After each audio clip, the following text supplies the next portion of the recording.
All right, guys, last grammar video of the semester, which is exciting. And our very last concept is clauses, not Santa and Mrs., haha, but clauses as far as in a sentence. Sorry, that was really corny. Sometimes I have corny humor. Okay, so a clause is a group of words that contains a subject and a verb. And this is what sets it apart from phrases. Phrases don't have subjects and verbs, they're just a group of related words. A clause always has a subject and a predicate. An independent clause can stand alone as a sentence. The puppy fell asleep under the table.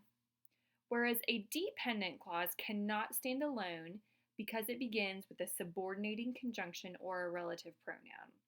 So if I wrote, after the puppy fell asleep under the table, well, if I put the period there, it becomes a fragment, right? Because this is a dependent clause. It cannot stand on its, alone. It needs to be hooked up to an independent clause. So what we're going to be learning here, and you should already know the difference between independent and dependent clause. We've been talking about that all semester with comma splices and run-on sentences and fragments. So this is not new information. What is new is that we are learning about three types of dependent clauses. And I think this is easier than phrases. First of all, there are only 3 instead of 5, and they're pretty straightforward. So let's just go over these really quickly. This won't take long. An adjective clause. And just like its name, an adjective clause acts like an adjective. It modifies a noun or pronoun in another clause. And it's typically going to begin with a relative pronoun, who, which, that, whose, whom, because it's describing a person or a thing, right? A noun or a pronoun. So a few examples.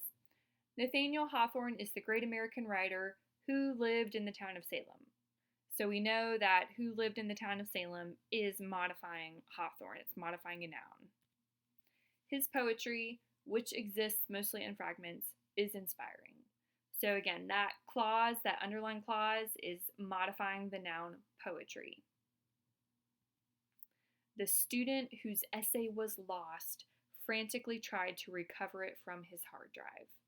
So again, beginning with the word whose essay was lost is modifying the noun student, identifying him. Adjective clauses to me are the easiest to recognize because you can draw a line from that clause to another word in the sentence, to a noun or a pronoun, and it usually comes pretty soon after the word it modifies, if not directly after, then very soon after. So that's adjective clauses. Then we have adverb clauses, and they function like adverbs, which means they modify a verb, adjective, or other adverb in another clause. An adverb clause is typically introduced by a subordinating conjunction, and this is not an exhaustive list. There are lots of subordinating conjunctions, but a few examples are if, when, after, because, as.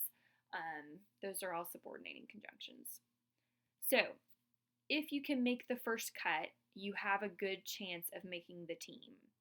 And adverb clauses, they answer the same types of questions that adverbs answer. Adverbs answer questions of why, how, when, where. So, how do I have a good chance of making the team? Or when would I have a good chance of making the team?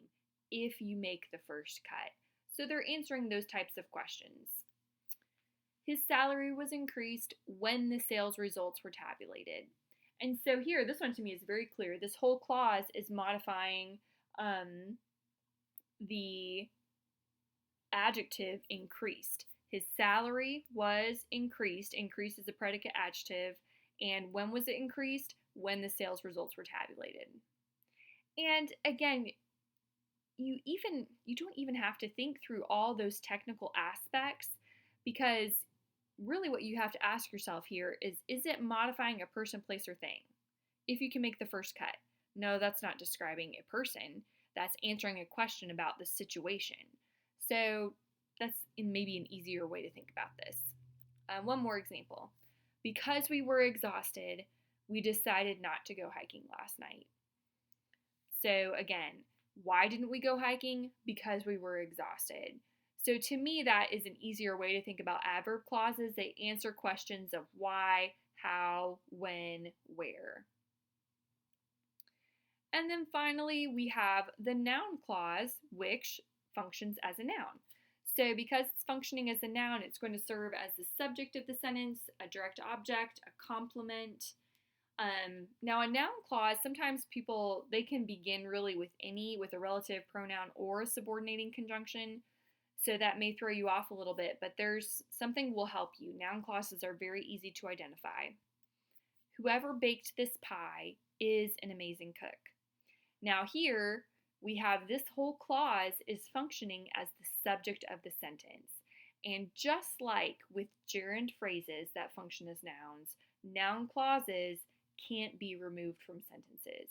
Adjective and adverb clauses can come out. They're modifiers, but a noun clause can never be removed. Tom's complaint was that tuition cost too much. Here we have a predicate noun, renaming complaint. The teacher described how imagery functioned within the poem. What is being described? This noun clause is functioning as a direct object. So here we have an example of a subject, a predicate noun, a direct object. But ultimately, just remember this clue. Because a noun clause functions as an integral element, it cannot be removed. You can never cross out a noun clause and still have a complete sentence. Whereas with adjective and adverb clauses, you can cross those out. They are dependent clauses that aren't necessary to the meaning of the sentence.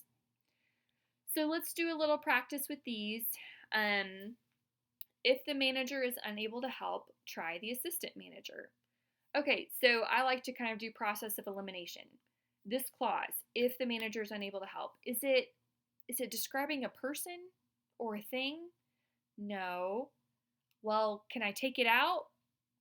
Yeah, I could. I could still have try the assistant manager. That could stand alone. So it's not a noun clause. It's not an adjective clause. What kind of question is it answering? When should I try the assistant manager? Well, if the manager is unable to help. So we know that this is an adverb clause. And I hope you were able to follow my chain of thought there as far as that process of elimination. Is it describing something? Can I take it out? And if the answer to both of those questions, if you can resolve those, then you can kind of get down to adverb clause.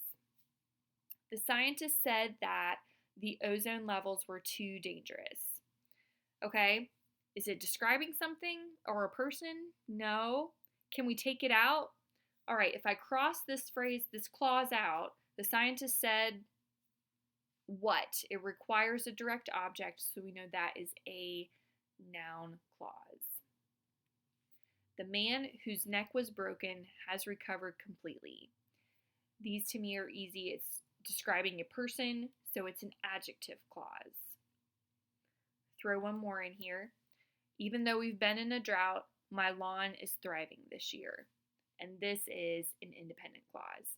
And I just threw this one in the practice because this is what it's going to look like on the quiz and test. You will identify the clause as either adverb, adjective, noun, or independent. And independent clauses are very easy to recognize because they can stand alone. So to me, clauses are pretty straightforward. I will have some practice available for you. Let me know if you have any questions.